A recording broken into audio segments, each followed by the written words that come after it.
Hello, this is the Old Bucks again. This is Old Buck Dave along with... This is the other old buck, this Dale. Dale, still Dale. Okay. So here we are, Season 2, Episode 6, moving right along. We got a lot of stuff to talk about today. Oh, yeah. We're full of it today. We're full of it. I've had some interesting observations looking in our statistics we'll talk about. A friend I ran into, kind of the headline show today is... Dale is going to teach us math. Dale's really excited about this. So this is interesting, yeah, because he can't spell. Stay tuned for the whole program. He can't spell, but maybe he can do math. We'll find out. And then we have a couple other things depending on time. But starting at the top here, I'd like to welcome our additional listeners from Russia. Oh, really? I think these are probably mostly ex-KGB guys. I don't know. But interestingly, we've got a growing listenership in Russia. And that is interesting, by the way. Maybe they like to hear our English, or maybe they are fascinated with our stories. And we have our Czech Republic listener. I think I mentioned that last week. Maybe not. Maybe it was just in my mind.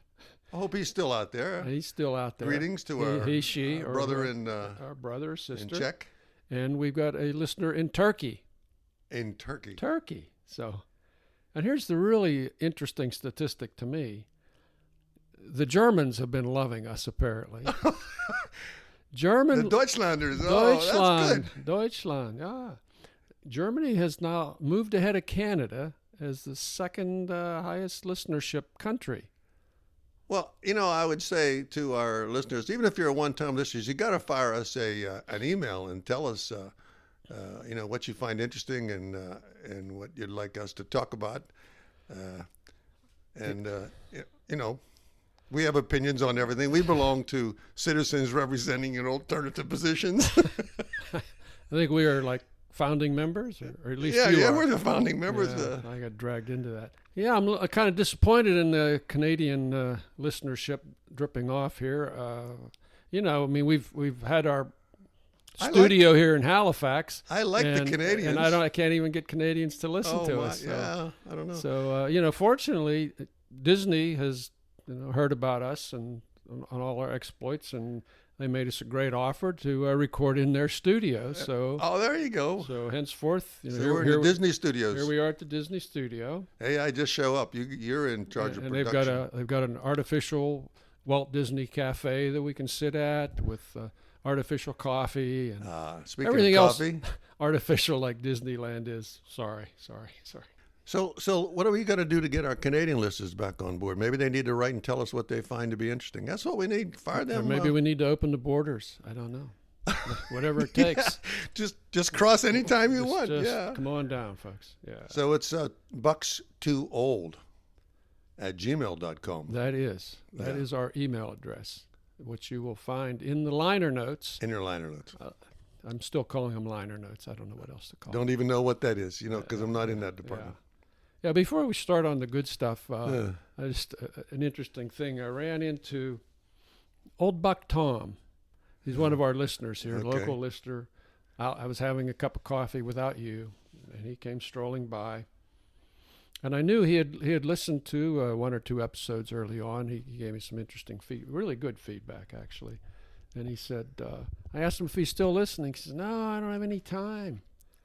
I said, come on, Tom, why don't you listen when you walk the dog, something like that.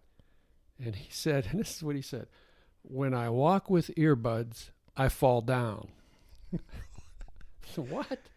I said, I'm thinking, I'm going down my head like, is that like when you're driving in the car and you turn the car radio volume down so you can see better, or how does that work? I said, you got to explain that, Tom. He says, well, if I'm listening to something, I get into it and I kind of forget where I am. And he says, pretty soon I'll step off a curb or I'm rolling out into the intersection, doing a 2.5 tumble. That's a little bit scary. You know that, don't you? He said, yeah, it's very scary. How old is this dear friend, Tom? He's old enough to be an old buck. Oh, okay. I never carded him or anything, but he's so if he's not concentrating on his walking, listening to one of our stories, he could go right off the curb. Yeah. Then he told me a strange story. He says you can't imagine the things that I can see when I'm walking. He said the thing I love is watching people try to push $1 bills into the credit card slot in the parking meters. I see it all the time.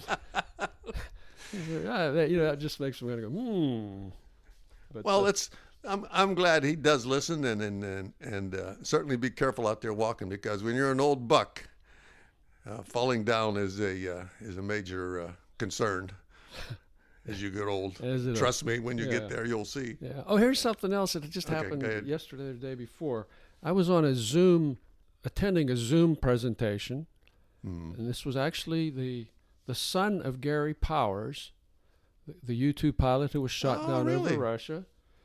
Yeah, so it was his son giving the whole history of it and blah, blah, blah. Oh, okay. And he's a real good speaker. I didn't learn a whole lot, actually, because I'm kind of a geek on that stuff, and I've read up on, where I've seen the documentary myself a couple and times. He did talk about the movie Bridge of Spies, I think. Oh, yeah. And he was a consultant on the movie. It was kind of interesting.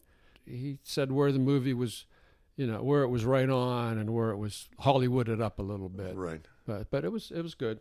But the thing that struck me, so there were about there must have been 130 people or something on this, so there's like 3 screens.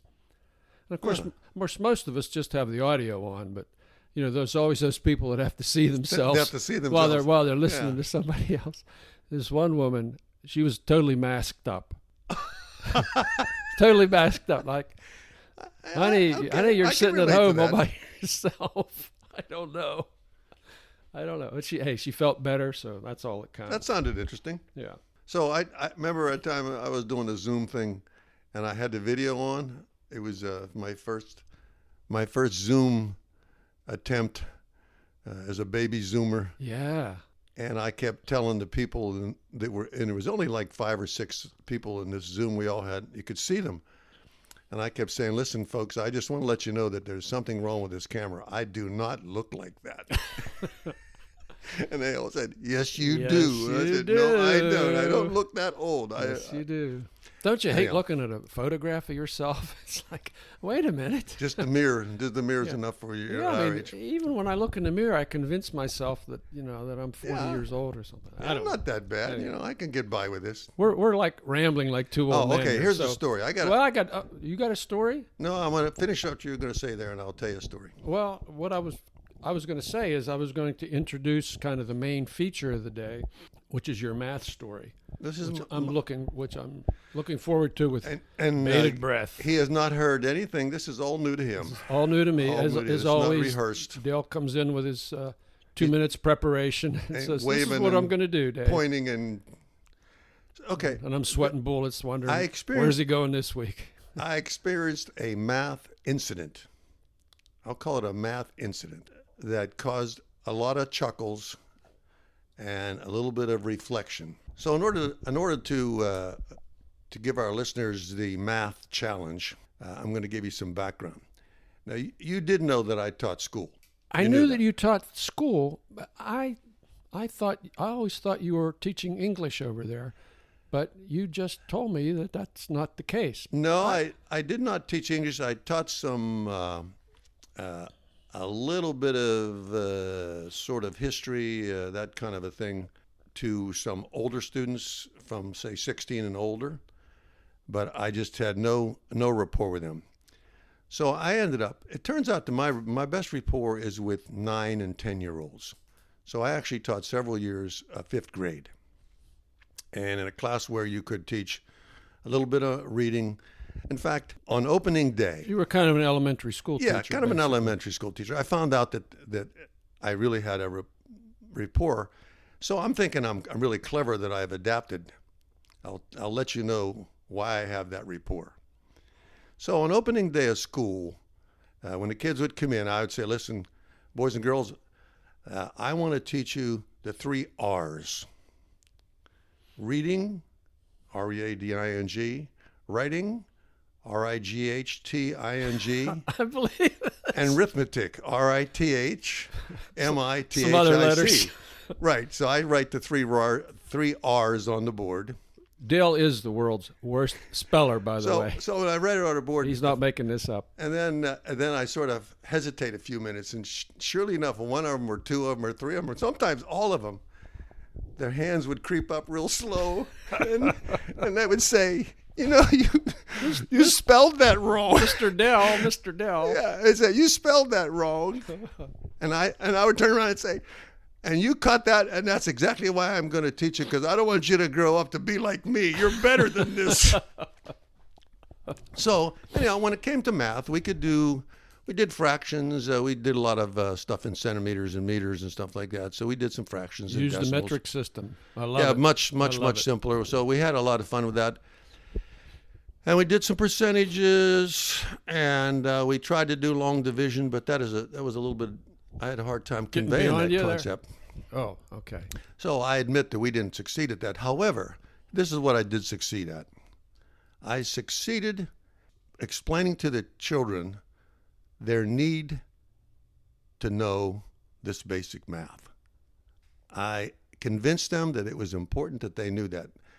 And I was able to use the math at their level. And this is when they're 9 and I'm 48 or 50 years old, and I realize that I have no more ability at math than a 9 or 10-year-old. There's a plus for that, though, right? Well, I was actually on the same mathematical level with them, and I understood the math that I was working with. So you understood how they struggled. I understood how it was. Math is a difficult concept, so I was able to convey to them the importance of it. And as a result, how did you do that?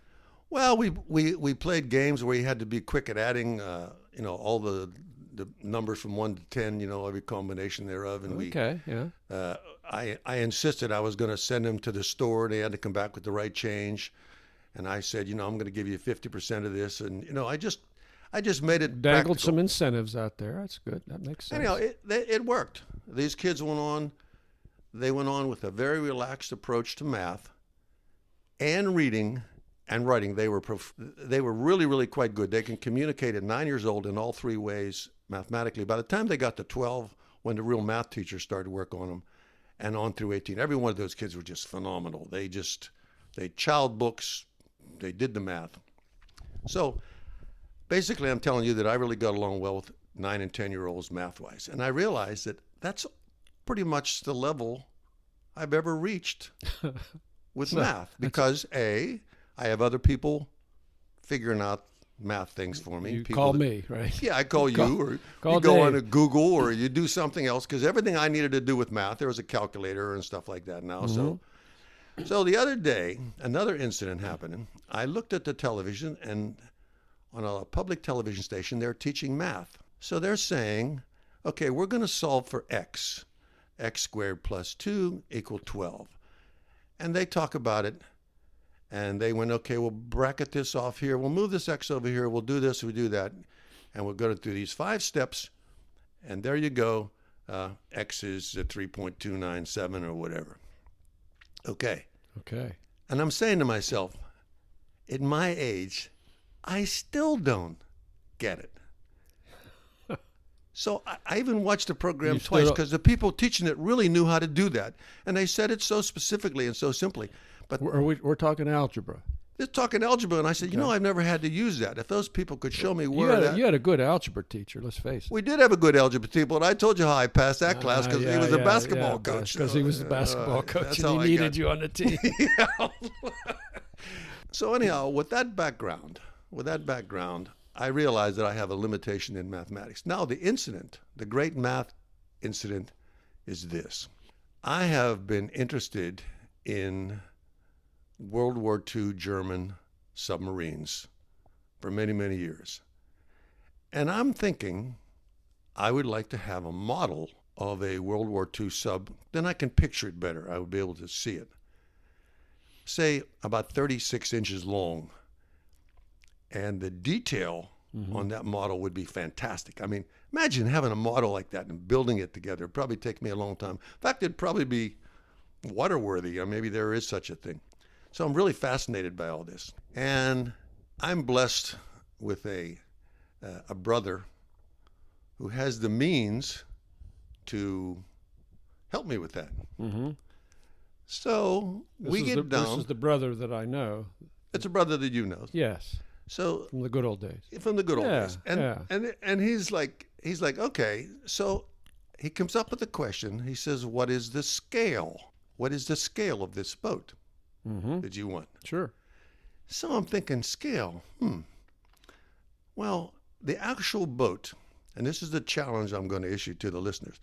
The actual boat. Should they be getting their pencils and papers out here? They could be getting their pencils and papers out now. The real live official boat is 72 meters long. 72 meters. Got it. 72 meters long, and I want a scale model that's 36 inches long. So I'm thinking, all right, well, maybe I couldn't get one that big if I could just get one that comes in a plastic box. I think they're about 15 inches long. So I'm kind of doing this in my head, and I did some rough calculations. And then I Googled something, and it said... It's like 80 to 1, something like that. Don't know. I thought it was more like 72 to 1. But let the mathematic people tell me what that 36-inch boat would be, what the scale would be. So my brother and I are discussing scale, and I sort of do a quick interpretation of what I think scale is. And I get a reading that says scale on large objects is often generalized. I'll say that very carefully, class, that the people who make these models of large objects sometimes use a scale of 1 to 700. You see, now I'm hesitating because I don't know. I said, that doesn't sound right the way I was thinking, calculating it. But 1 to 700, if that's what they're using. So I tell my brother, he said, what scale is the boat that you would like? And I said to him, 1 to 700. So he Googles around a little bit, and he finds a boat 1 to 700. Yeah. So I'm thinking 700th of a meter. And oh, exactly. You didn't see that, ladies and gentlemen, but Dave's holding his fingers together real closely. So I'm not even putting it together. So a couple weeks later, he says, I got your submarine. And so he sends me a photo. I said, wow, man, that thing is super. But he took a real close-up photo of it. And I'm thinking, man, this thing is going to look great on the shelf. This thing actually came already together. So I could just...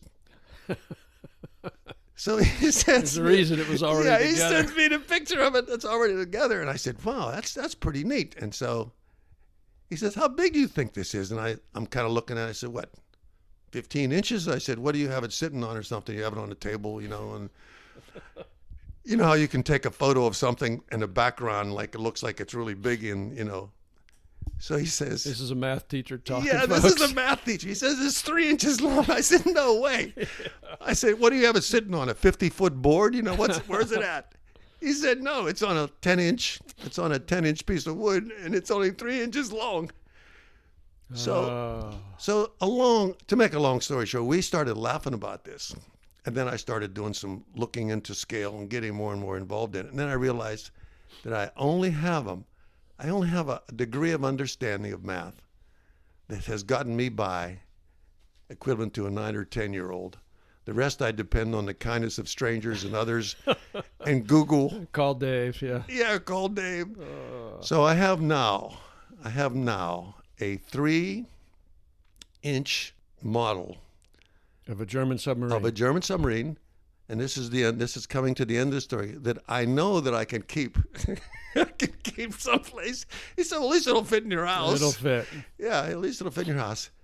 And two things have happened. One is I'm challenging the listeners to tell me what the scale would be for a 36-inch submarine. We now have to go to Chicago. We have to book a plane. We have to book a ticket to Chicago to go to the museum where they have a German sub? A German sub. Wow. In a museum up there, the U-505. That's a lot of work. Right. We're gonna go there. We're gonna look at the darn thing in reality, and that'll suffice. I'm never gonna get a bigger one than this 3-inch boat, but I hopefully will be able to see the real McCoy. But I'm telling you, the laughing that we have over that not understanding scale, and then I realize how poor most people are at math. I'm kind of worried about all your students now that I think about it. They weren't. Remember, no, we didn't. I didn't give them this proficiency. I gave them a love for the math because they needed to know it, and as a result, the real math teachers had a real easy time with it. Those kids just knew it was a fun thing to do. It was fun to do, and it was important that they know how, to do these things, know their tables and know their things, so that they wouldn't be, they would just be able. So I consider myself a great math teacher in that I instilled that in those kids. I'm proud of you. I'm proud of you. I'm tearing up over here. Yeah. Well, here's the reason I thought you were an English teacher, because I remember you telling me a story a long time ago, I think when you first came back, and you also had to improve their English skills. Is that correct? Or maybe American English skills or something? No, I mean, I did reading, but the older students. Maybe it was reading, but I remember you telling them that you used to sharpen their skills by teaching them Motown songs, and then you guys would all be just like sugar pie, honey bunch. No. You did tell me that. I didn't. I don't know. Were you making that up? I'm making that up. But I tell you what I used to do when I was teaching school. I used to give the kids every week. I'd give them as many, I would say, somewhere between 5 and 10 3-letter words, and I'd say, okay, here's the 10 words we want to learn this week, and all the teachers would say, there's no way these kids are going to learn all these words. I said, I know that, but there's so many small little words in their vocabulary, they'll at least remember one. And as a result, I had a lot of fun with that. You can imagine the 3-letter words there are. There are quite a few. Yeah, there's a lot of them. So I would just come up with all this stuff. All right. Anyhow, that's my math dilemma. So here it is. Buck's too old. Here's your calculation. The actual boat is 72 meters long. What is the scale that I need to have to get one that's 36 inches long? If you know the answer to that mathematical problem, go ahead and fire that in so I can tell my brother if he'll buy me the 36. Well, I already guessed my answer, so my answer's already taken. So your answer is already taken. You did that in your head, didn't you? I just did. Yeah. All right. All right. Anyhow, moving right along. So, that's my math dilemma. Yeah. So math comes in all ways. Math. I'm sure those kids did appreciate what they learned from. They did, because they would tell you. You got a heart. I have a heart. Yeah. Oh, speaking of boats, also German subs. Did you ever see the movie Das Boot?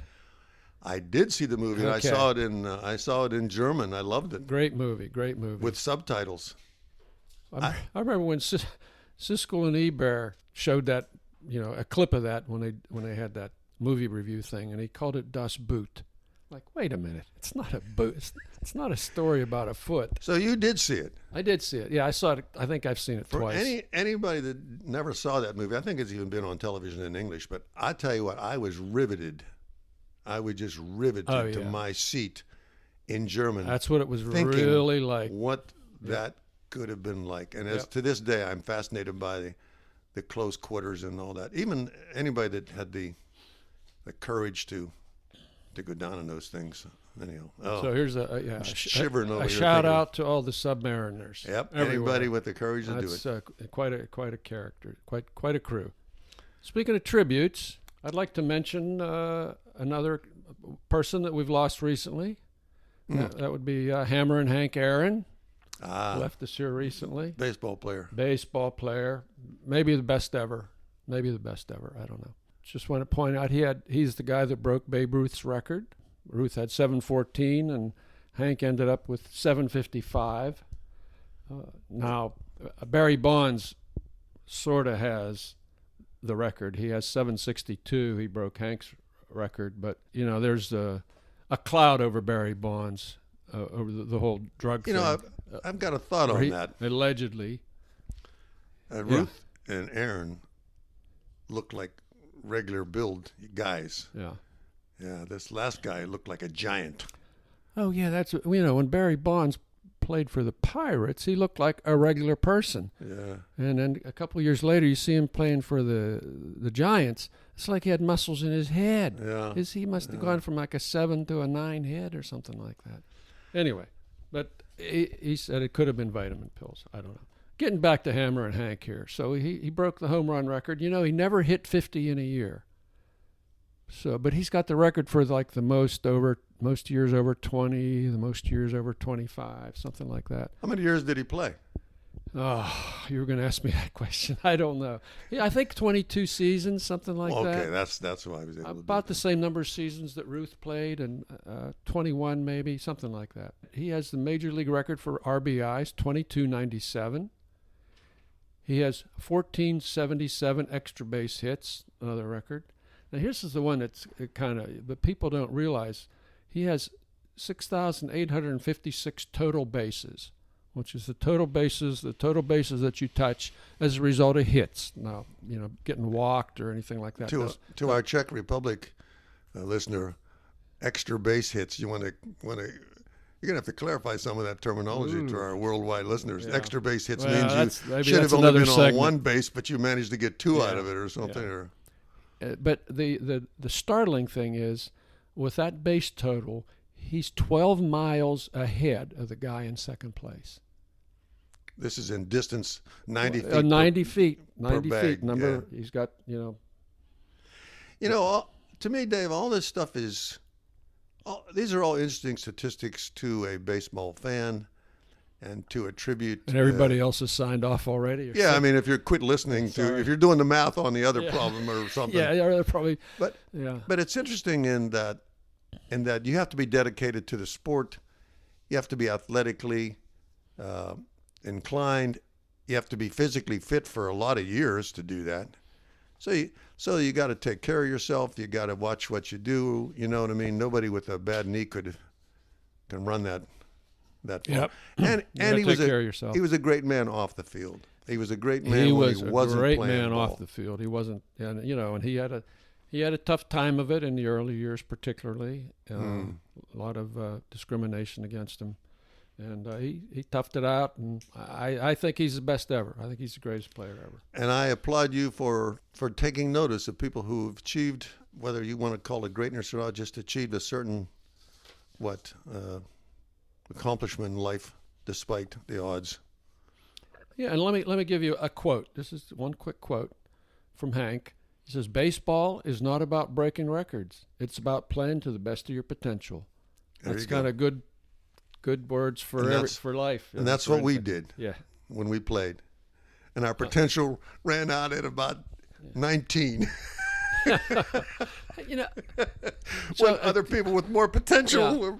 I got a question. Speaking of Hank Aaron and baseball, and I love baseball. I know you do. That's wasn't the sport that I was best at, but I enjoyed playing it. Now, I might have mentioned this before. Dell was our ace pitcher, shortstop, kind of super guy. I played, and I was left-handed, so I was delegated to first base. Now, on those rare occasions where a player would get on first base when Dale was pitching, of course we always. You could do the pickoff. You want to hold the pickoff. You wanted to hold him on first. Mm-hmm. Now I've got a question that I never asked you before. It's like all those times, all these years. I don't know where they're giving you the throw the ball signal. Hiding like, and like you rarely did. Now is that because you knew I was not really a good catcher? No, I said, a lot of balls between my legs. On the mound. Okay, yeah. Let's scrutinizing the. He's on the mound, ladies and gentlemen, scrutinizing the batter. This has been killing me for 50 or 60 years. Focusing on the where he's going to throw the ball, and over at first base, his first baseman Dave is giving him the signal to throw the ball to him to catch this runner who is about to break for second. I sound like an announcer now, don't I? The runner's about to break for second. Dave has given him the signal, throw me the ball, we can tag him. So I'm looking over there thinking, I could probably throw the ball there. I wonder what's wrong with Dave's hand. Why does he keep twitching like that, right? Yeah. Okay, well, okay. I should have just shot it over to you. What do you want, Dave? What do you want me to throw the ball to you? Talk about something? We had fun. We had fun. We were young then. Young and when we were boys. When we were boys. I knew him as a boy. I knew him as a boy, and I'm happy for that. Well, we are actually getting close to the end. We have another segment here, which will slip. We've got some words of wisdom reactions, but I think we'll go just ahead. If you got something there that somebody wrote something in, let's talk about that real quick and we can get out of here. We can get out of here. Yeah, I mean, you know. All right. Well, just Judith from Slovenia, remember one of our listeners? She wrote in here another comment, so we thank you. She says, "Dear Bucks, as I was listening just now, this came to me. When I was in college, a friend said to me, 'You're so lucky. You get everything you want.' I replied, 'No, you're wrong. I want everything I get.' I suppose other people noticed this because one day I was in a shop with my dear friend Elma, and she found a plaque and bought it for me. It says, 'The happiest people don't have the best of everything. They just make the best of everything.'" You know, that's a good word to Isn't that wisdom. nice? That's an excellent. I thought about that for a second. I said, you know, that really is a good sound wisdomic advice. Could you spell that? Yeah, I can spell anything. You just can't spell it right. Yeah, I just can't spell it right. R-I-G-H-T. Picky. Well, let me finish up with Judith here. Okay, I got to tell you one more thing. I forgot about the wisdom thing. Yeah, Go ahead. We're getting into overtime here, but that's all right. I'll pay you time and a half if you'll stick around. Another quote that stuck with me is this one. When I was a hall monitor, there was an inspirational poster on the wall near the principal's office. Now, this was over in Ljubljana, so it was probably She said, it says, "A man is just about as happy as he decides to be." That's another good one. Yeah. She says it's been attributed to Abe Lincoln, although I don't think that's been verified. So she says, so this might have been part of the start of my optimistic outlook on life. Isn't that great?